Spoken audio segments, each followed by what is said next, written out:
Has your life circumstances shaped your own faith and understanding of God? Hey there, I'm Danielle Zapchenk, and thanks so much for joining me today on the Parable Podcast. Meet third culture kid consultant. Don't worry, we're going to learn more about that. Writer and speaker Michèle Phoenix.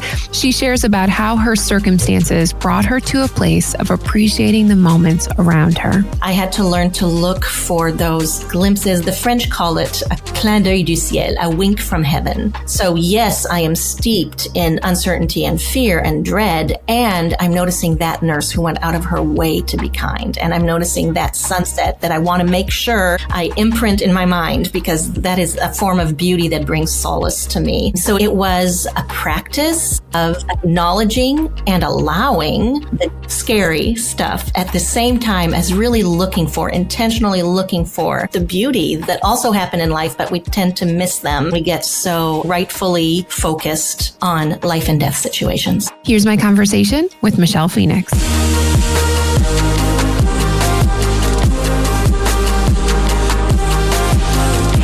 I am thrilled to introduce you to Michèle Phoenix. I met Michèle through Greg Buffkin. He has been on a couple episodes of the Parable Podcast, episode 79, 142, and 143. Definitely a friend of the show. So if you're a friend of Greg's, Michèle, you are a friend of mine as well. I'm so glad to chat with you today. Thanks for being here. Thanks. I love being here. And I love that Greg is our little connective tissue. Oh, I know. I love Greg. Okay, Michèle, as I'm reading your bio, you were born in France. I did take a few years of French class. Okay, so there's the connection.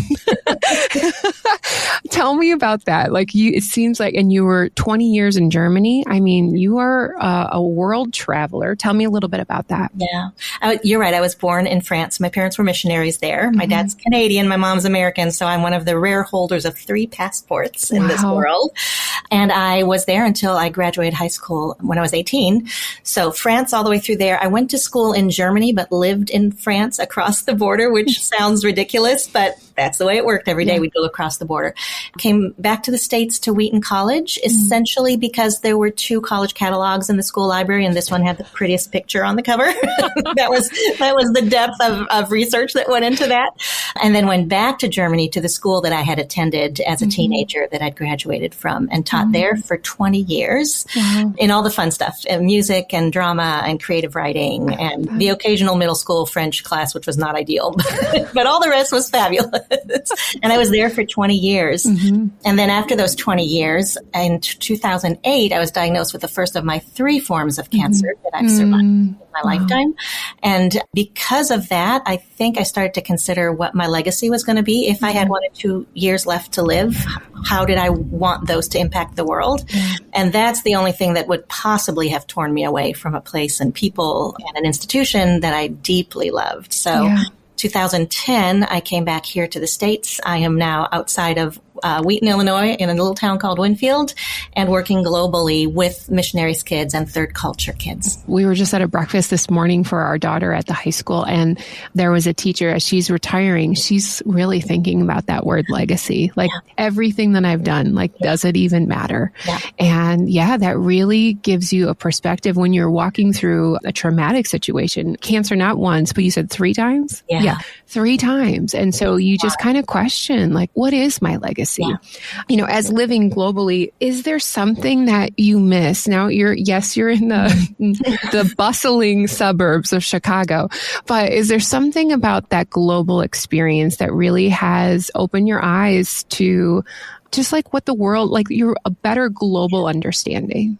I did manage to find a small town in the suburbs for which I'm very grateful. Yeah. It's 10,000 people in Winfield. So it feels more like what I'm used to over there. Yeah. I think that for me and for so many other kids who grew up as MKs and TCKs, having lived globally doesn't just broaden our perspective, it deepens our perspective. So we can see beneath the surface of world events and kind of predict the domino effect globally that's going to happen because of a decision that's made in one country or another. And I think that helps to build empathy in us and the ability to see places as people, not just global forces.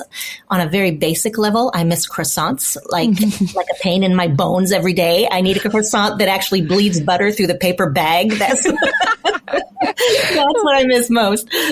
Oh, I love that. Okay, so you consult for third culture kids. What are the challenges for kids of missionaries, kids that are just traveling because of other opportunities? But what are the challenges that those kids face? First, there are so many benefits as well. Mm-hmm. What I just mentioned is one of them, but just being able to be adaptable and to kind of chameleon our way into different situations and to have this deep knowledge of various things that the average American peer might not ever have experienced. Mm-hmm. Acquisition of languages so easily. So much great stuff. Yeah. Also, on the flip side, some of the challenges are identity. Who am I? Am I a different person in each culture that I enter? And we do have that ability to kind of shapeshift, which makes us lose what our core is sometimes. And honestly, the subculture of TCKs that I work with is MKs, so missionaries kids. TCKs is diplomats kids, military kids, anybody who spent a significant number of their formative years in a culture other than their own. That's the definition. MKs, the impact on faith of their third culture experience is really prominent in the work I do, because so much of what they experience, so much of what they enjoy and they endure is in the name of God. God called my parents. That is why I'm here. That's why I'm going through this. And the impact of that, if there's significant damage that they experience, can also be in their minds attributed to God himself. Amazing work. In addition to that, you are also a writer. You had mentioned you had done some creative writing classes when you were teaching in Germany. Tell me a little bit about how writing started for you. Was that just a way to be creative, or did it funnel into something else? I started writing as soon as I could hold a pen. Mm-hmm. And this kind of goes to your last question too. When I was 11, I joined an adult creative writing or poetry writing class at the Bible school where my parents taught. And I so vividly remember sitting in a room, everybody reading their poetry to each other, the candles, the cushions, all of that stuff. And then it came to 11-year-old Michèle, and I read a poem about a baby seal being bludgeoned to death. Oh my God. So you asked how culture can impact TCKs. The French, morbid, fatalistic, and they're so contrary to that too. They love beauty and delicacy, but that morbid, fatalistic thing had already embedded itself in me. Mm-hmm. And then I just wrote for fun until I think it was 2006 when I decided I was vacuuming, and the picture of a little girl came into my mind, and I thought, ooh, I think there's a story there. Put down the vacuum, which I'm always happy to do. Went to bed with my laptop and started to type, and that was the beginning of the first of, I think, 6 novels now. Mm-hmm. That's amazing. Okay, so you always have kind of like a story going, or it only happens while vacuuming? I don't know. Vacuuming and traveling. Yeah, I'm not one of those writers who can just hatch a story and then flesh it out, with the note cards on the wall, that whole cliche that works so well for so many writers. To me, I need to get the story and then download it. It's like watching a movie in my mind and taking dictation as it unfolds. I don't know a lot of times where the story is going until it's over. It's kind of fun, mysterious. That is mysterious. Since we had this global life, do you still seek out that adventure of wanting to go to multiple places, or have you come to a part of your life where you're like, I'm good being in the town of Winfield, and I've seen what I need to see? I think I've found the ideal balance. Yeah. So many of us TCKs either have overdeveloped wings, which means we want to move all the time, or overdeveloped roots, which means we're done moving. And I now live in a very stable place. I have a home here, but the ideal is that I work globally. So my work takes me on 4 or 5 trips a year that get me out of this culture into other places. And as I was saying before with shapeshifting, the minute I get off the plane in another place, I become a slightly different person. Yeah. I saw on Facebook earlier this week, someone posted that it's not so much that we miss a place, it's that we miss who we were when we lived in that place. I love that. So being able to move, to travel, helps me to stay connected with all those things of who I am. Absolutely. I can think about my husband and I, we went on a recent trip to Mexico for our anniversary. And I do love who I am when I travel, because usually if you're going for pleasure, it is freeing because you don't have to vacuum, right? Yes. You don't have to figure out too much about what you're going to eat, or it's exciting to pick out your restaurants, things like that. So you are a freer version of yourself. And so I hope that's how everyone feels as they travel.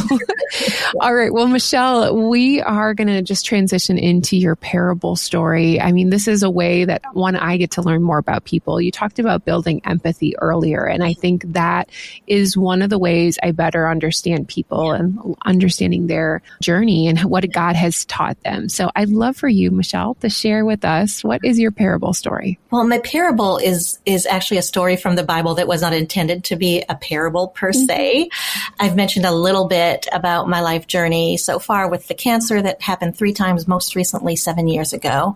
I also grew up in a dysfunctional family. I went to a French school system that was, by American standards, overtly abusive, where teachers would insult you, would pull your ears until it bled, would put dunce caps on your head, all of the above. That was my growing up years.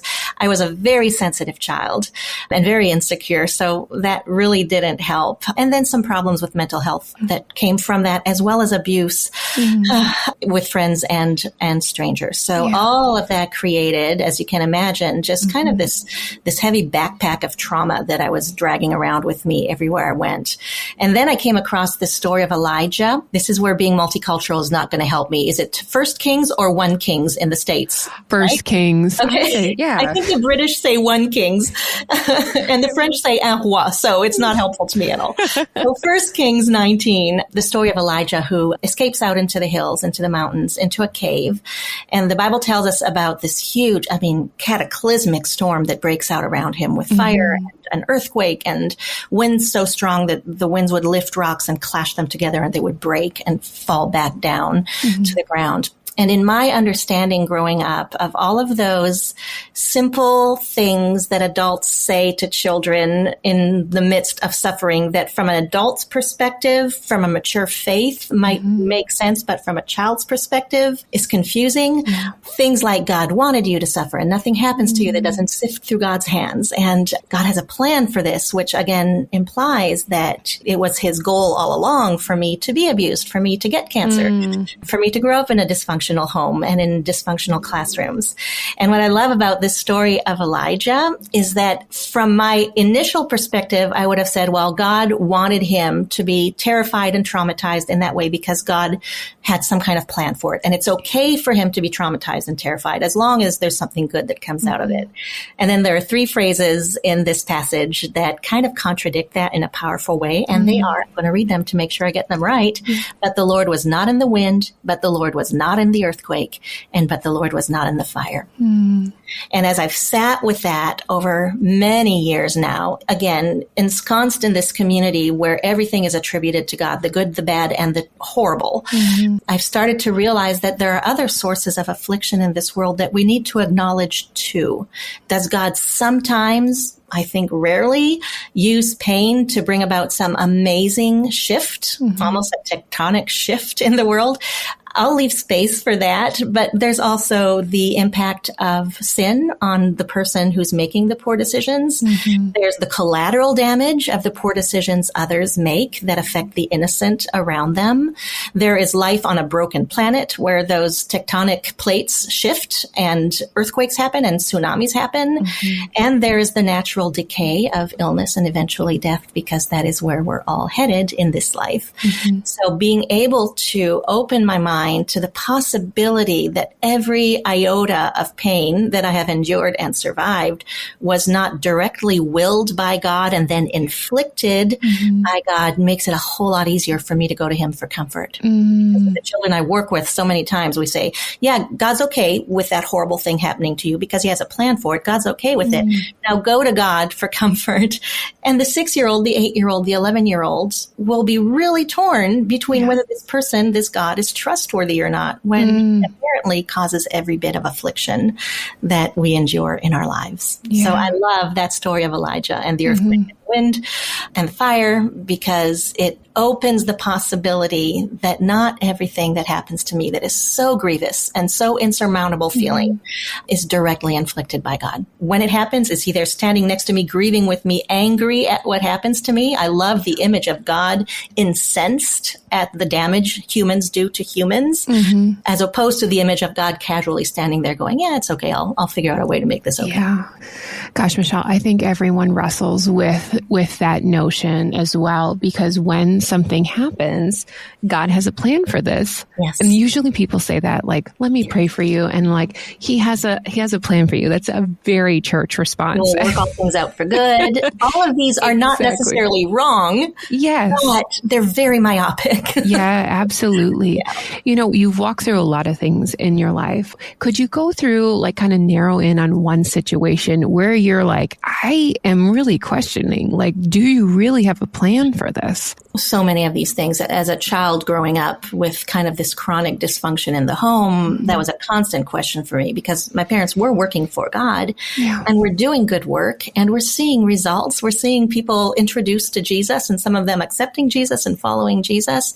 And yet, for them to be able to do that work, I was stuck in a family that was difficult at times. I love my mom and my dad. My dad has passed away now. We ended up really good friends, but it was really difficult. And for them to do that work, I had to go to those horrible French schools that did such damage. And then I had to go to boarding school for 1 year, thankfully only one. And I was, again, insecure, shy. It was not the right place for me. So there were so many years, and I didn't do a lot of diary writing, but the few that I have just always come back up to, why am I carrying the burden of this for them to be able to thrive in the work that they've been called to? Yeah. And then you get to the cancer, right? 48 years old. No, I was 40 years old in 2008. And then I was, I guess, 8 years later, I was 48 years old when it happened again.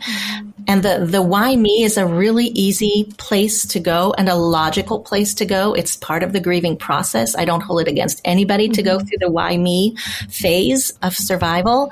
Yeah. But then again, broadening that scope to not all things are inflicted by God takes a little bit of the sting out of the why me, because there is something about living on a broken planet where people are prone to illness that makes it less of an infliction of pain than, and of course, many are going to get sick and have to struggle this way. And then the why me plays out later, and some of your listeners might have experienced this too. When I do survive, one of my closest friends from South Carolina, Deb, had the same cancer I did 2 years after I got it, and she passed away 3 years ago. So then there's the why me of that as well, right? And it's something that I think is going to be kind of endemic to life. And the key to me, going back to the story of Elijah, has been being able to cling to a God who doesn't will the suffering of the children he deeply loves and grieves with them when they do get sick or when they do lose a loved one, is angry at the circumstances that made it happen, and opens his arms and says, I am here. I am going to be your strength while you need my strength. I'm going to help with your healing, and I do not want harm to befall my children. You had mentioned, Michèle, that, you know, cancer has come more than once. And I think that's always just like the fear in many patients' minds of like, okay, I've gone through it. We've survived that. And now it comes back again. You were lovely enough to send me some of your books. And there was this part in here. You were just saying, the too familiar terror quaked in my lungs and dread churned anew in my stomach. And so this is the second time that cancer has come back. And so you were swept up again into the swirl of appointments, pathology reports, predicted outcomes, treatment plans. I trained my spirit's eyes on what was good on the periphery, and in the middle of the pain, I learned to relinquish the insignificant and delight in the mundane. Now, I'm sure that wasn't overnight, but I'd love to know, what was that transition like of you've taken in this knowledge that cancer has come back, and now I'm choosing to just delight in the mundane. How did you do that? I don't think it's a trade-off. Yeah. I think what I've learned in the course of my life is that it's okay and it's actually essential to hold both at the same time. So I didn't wait for the trauma and the fear and the uncertainty and possibly the diagnosis of potential death. I didn't wait for that to abate and then shift to the other side of things. For me, I had to find a way on each trip to the hospital. It was a 3-hour trip each way because I was living in Canada with my mom and getting treatment in the States. I had to learn to look for those glimpses. The French call it a clin d'œil du ciel, a wink from heaven.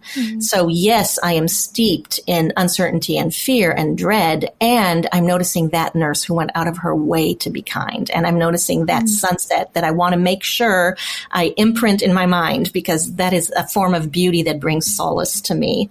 It was a practice of acknowledging and allowing the deep, scary stuff at the same time as really intentionally looking for the beauty, the kindness, the unexpected surprises that also happen in life, but we tend to miss them when we get so, not sidetracked, so rightfully focused on life and death situations. I don't want to speak for my mom, but I know that she has mentioned when she went through cancer, she's a person that just likes to keep going, doing her thing, has her daily routine, a busy person.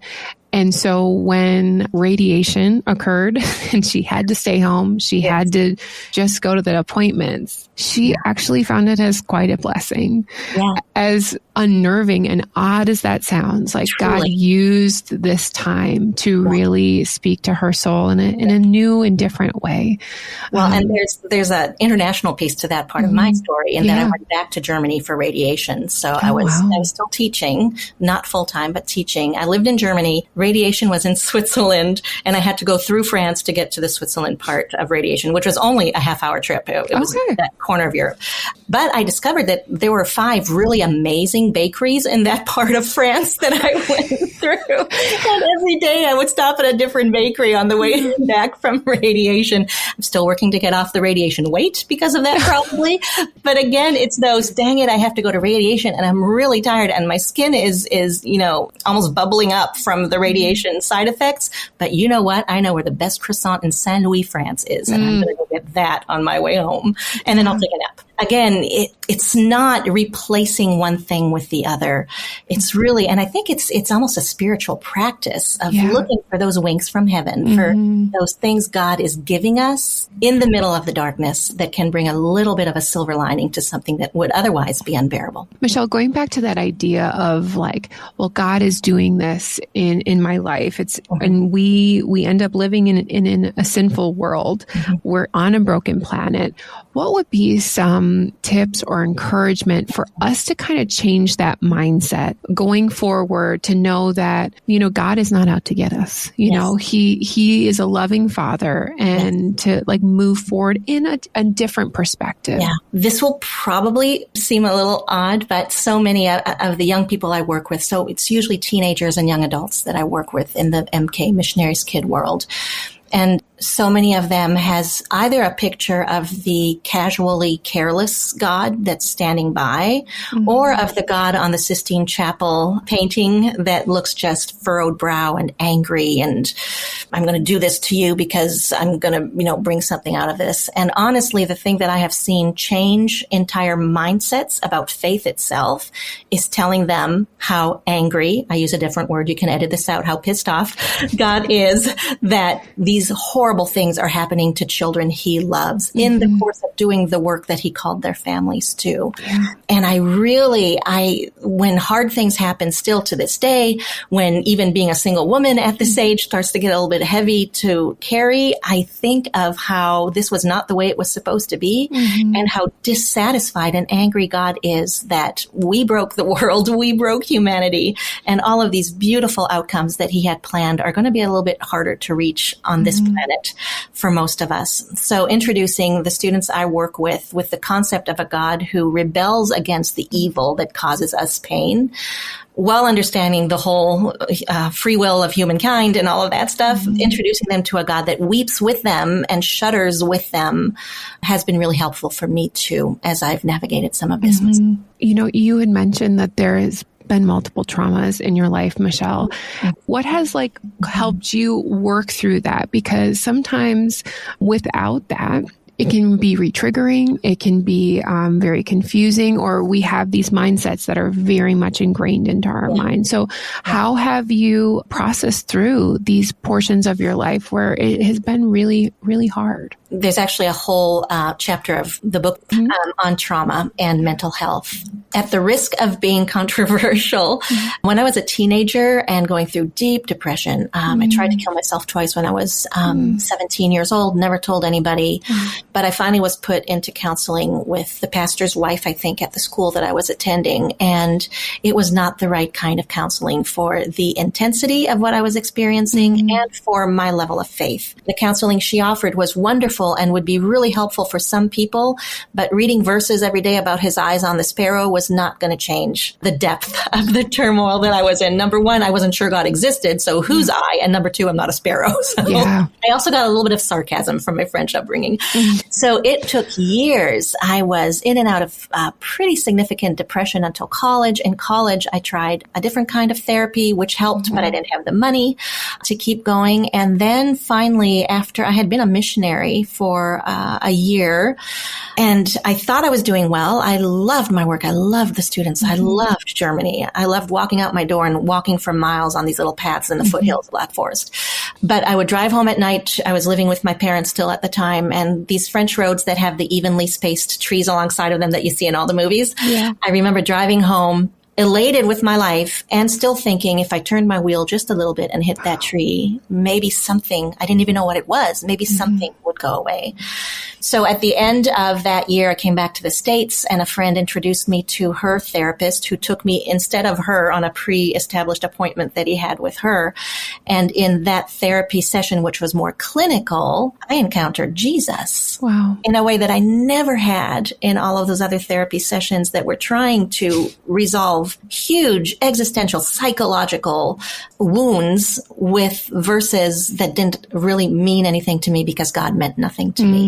And it literally, that one appointment, I had two more afterwards, but that one appointment with that therapist who knew trauma and knew how to hear from me in a way that meant something to my pain. In other words, he wasn't part of my mission. He wasn't one of my parents' friends. He wasn't a colleague. I could just say whatever I needed to say in whatever way I needed to.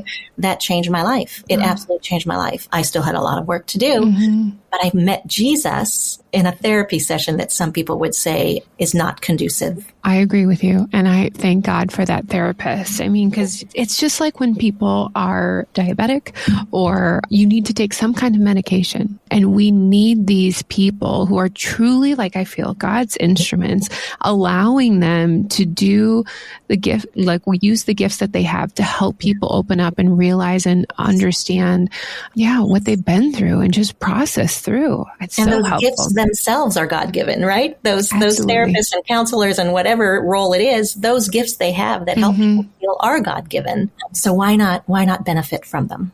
Yeah, Michèle, as we are wrapping up, let me ask a little bit. Your book is about to release. Tell us a little bit about what it is. You kind of hinted at that a little bit, but also what is your hope for the reader? It delves into 15 pieces of the MK or TCK experience that are formational in them becoming who they are, in both developing the amazing strengths that we can get from being TCKs and in starting to address some of the until recently unspoken aspects of that life that can also be heavy to carry. So it's opening conversations about things like our cultural makeup and all of those strengths that I mentioned earlier in the podcast. And we also have chapters on mental health, on deconstruction, which is huge in the world of, generally in the world of young adult Christians and also in the world of MKs and TCKs. And we look at trauma, we look at adverse childhood experiences and positive childhood experiences and how those can balance each other out for the well-being of MKs and TCKs. And then it's an ode to the beauty and the complexity that I have experienced and that my tribe has experienced in growing up between worlds in the often high intensity world of ministry. And from this standpoint today, I was able to write the book with such gratitude, such deep gratitude for everything that I was afforded by my parents' decision to become missionaries, and with compassion to those who are still in those hard spots that I've experienced. It's a hindsight book that I hope will bring healing and maybe hope and maybe even renewed faith to other young people who have endured or are enduring what I have. That's very exciting. And just, gosh, how encouraging. I think that's the beautiful part of our parable stories is that when we've walked through something, sometimes you wonder, like, is this worth it? Like, is there anything that's going to come out of this? And now you are utilizing so many pieces of your own story, Michèle, to impact so many others. It goes back to that day in Germany when I thought if I have 1 or 2 years left to live, what do I want to do with them? And this book it's my legacy. It's everything I've learned and survived and researched and written in a lifetime as an MK. Fantastic. Michèle, if people wanted to get connected to you or learn more, grab your books, what is the best way they can do that? I know it'll be in the show notes, but it's MichellePhoenix.com, Michèle with 1 L. And that book will be available on Amazon, but all of my books are listed on my website, as well as the one you read from, The Flecks of Gold, that are reflections on suffering with, it's kind of a coffee table book with photography from around the world. So that's just from my website, The Flecks of Gold. Okay. All the others are also on Amazon and wherever books are sold, as they say. Well, Michèle, it was fantastic to meet you. I really enjoyed this conversation. If you want to connect with Michèle, like she said, everything will be available in today's show notes. Michèle Phoenix, thank you for being on the Parable Podcast. My pleasure. Thank you, and thank Greg. I really enjoyed my chat with Michèle, and I'm so thrilled that she is so close to me in real life that we can connect again soon. If Michèle's story really resonated with you, could you do me a favor and recommend her episode of the Parable Podcast? Not only is it going to help people find out more about the work Michèle is doing, but also this podcast as well. To connect with Michèle, simply visit DanielleZapchenk.com for details. And here are 2 reflection questions from our time with Michèle. Number 1, what is your relationship with God like when you are walking through a hard season? And it's okay to be honest with yourself. Sometimes it's not super fun, but at least kind of take a hard look at what you are feeling when you're walking through those seasons. Number 2, let's go on a little treasure hunt as we do something very mundane today. Maybe you are on a walk, you're folding laundry, or you're connecting with a friend. What beauty do you see there that you could have missed? This episode was edited by my tremendous husband, Eric Zapchenk, and we hope you were encouraged to think about your own parable story today. Remember, your parable showcases how God is still present in our broken world. We'll see you back again next week on the Parable Podcast.